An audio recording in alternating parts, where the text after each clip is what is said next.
All four horsemen explained in under 3 minutes. The white horseman, the one connected with conquest and power. The white horseman is the first rider to appear in Revelation. He rides a white horse and carries a bow. Most people connect him with conquest and the rise of power, but his meaning is debated more than the others. Some believe he represents deception, false peace, or even plague. That uncertainty is what makes him so disturbing, because he may arrive looking victorious before the real destruction begins. The red horseman, the one who represents war and violence. The red horseman represents war, violence, and bloodshed. In Revelation, he is given the power to take peace from the earth. That means people begin turning against each other in chaos. He carries a great sword, showing that his presence brings open conflict and destruction. Unlike the first rider, his meaning is much clearer and more direct.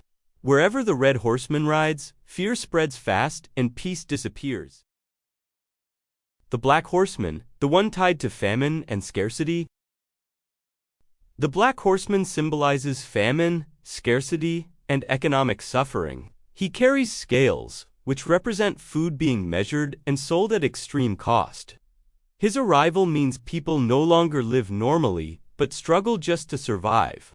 Crops fail, hunger spreads, and desperation takes over entire communities.